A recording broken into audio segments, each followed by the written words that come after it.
स्वागत है आप सभी का बहुत बहुत हमारे चैनल पर। देखिए, पूर्णिमा तिथि 26 दिसंबर को आने वाली है और प्रत्येक पूर्णिमा 12 मास की 12 पूर्णिमा होती है। तो हर पूर्णिमा का अपना अलग अलग एक अलग महत्व होता है, अलग ही उसकी इम्पोर्टेंस होती है। तो जैसे कार्तिक मास की पूर्णिमा है और आश्विन मास की पूर्णिमा होती है, शरद पूर्णिमा कहते हैं उसको। सबसे ज़्यादा अच्छी पूर्णिमा होती है शरद पूर्णिमा। इसी तरह से अन्य मासों की भी पूर्णिमाएं हैं जिनके अपने अलग अलग उनके पीछे कोई ना कोई ऐसा तथ्य है, कोई ऐसी बहुत महत्वपूर्ण बातें हैं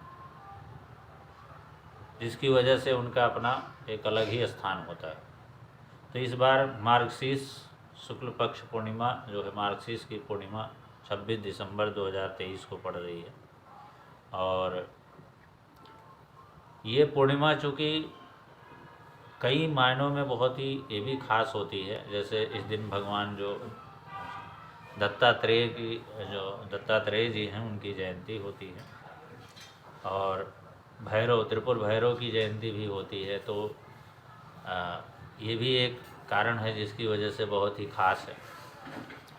और दूसरा, इस बार जो पूर्णिमा के दिन जो योग पड़ रहा है, शुक्ल योग और ब्रह्म योग भी पड़ रहा है।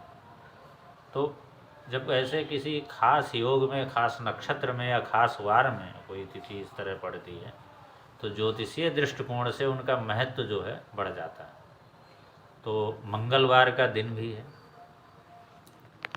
तो इस वजह से देखा जाए तो कई मायनों में ये पूर्णिमा बहुत ही खास है।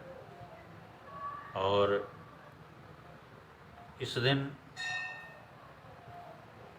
भगवान लक्ष्मी जी और भगवान नारायण और माँ लक्ष्मी की कृपा के साथ में, चूँकि मंगलवार का दिन है तो हनुमान जी की भी कृपा साथ में प्राप्त होगी।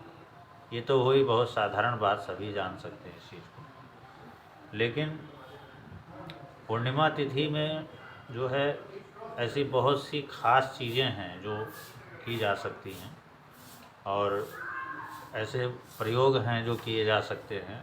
उनको करके व्यक्ति अपने कामना के अनुसार, अपनी कामना के अनुसार उन चीज़ों को कर सकता है। और ख़ास करके लक्ष्मी जी की प्रसन्नता के लिए, भगवान नारायण और माँ लक्ष्मी की प्रसन्नता के लिए विशेष करके पूर्णिमा तिथि को जो पूजन आदि किया जाता है वो बहुत ज़्यादा लाभकारी होता है। इस बार ये पूर्णिमा जो है मंगलवार के दिन पड़ रही है, तो इसलिए खास करके उन लोगों के लिए बहुत ही महत्वपूर्ण है जिनके साथ कोई आर्थिक परेशानी है या पारिवारिक कलह क्लेश होता है।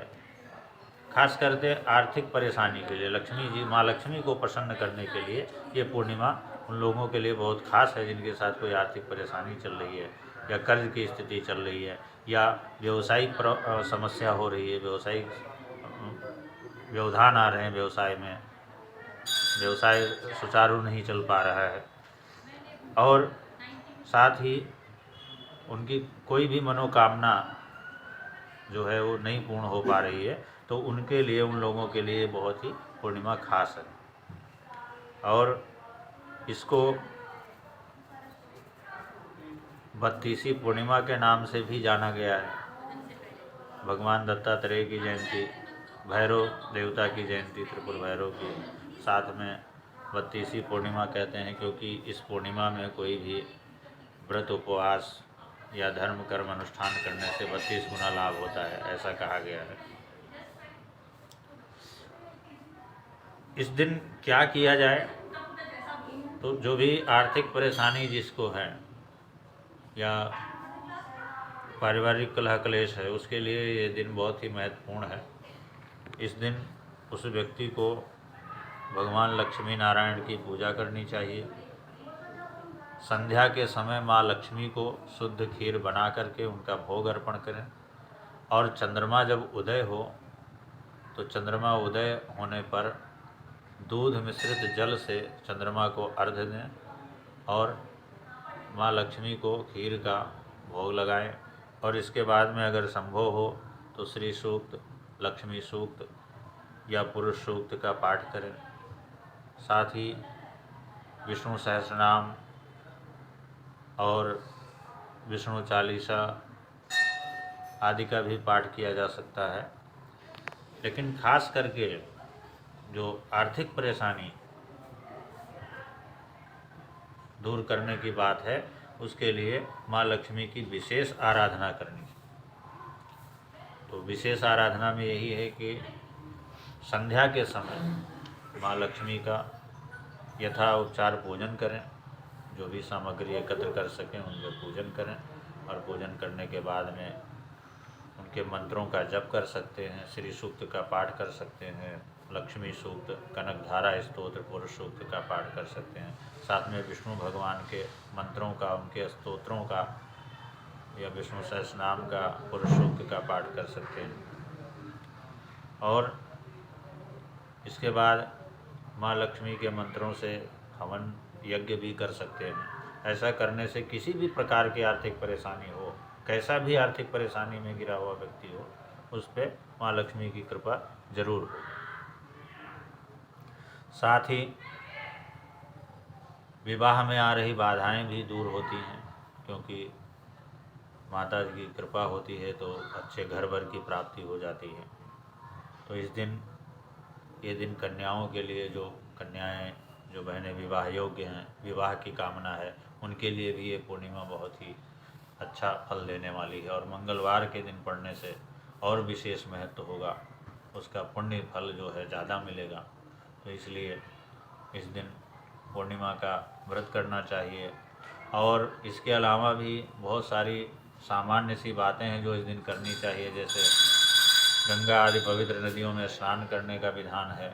स्नान हो सके तो स्नान करना चाहिए, स्नान करके दान करना चाहिए, और ऐसा करने से बड़े बड़े संकटों से भी छुटकारा मिल जाता है, और साथ ही मनोकामना की पूर्ति होती है, और माँ लक्ष्मी और नारायण जी की कृपा विशेष करके प्राप्त होती है। इस दिन सत्यनारायण भगवान की कथा भी श्रवण करने का विधान है।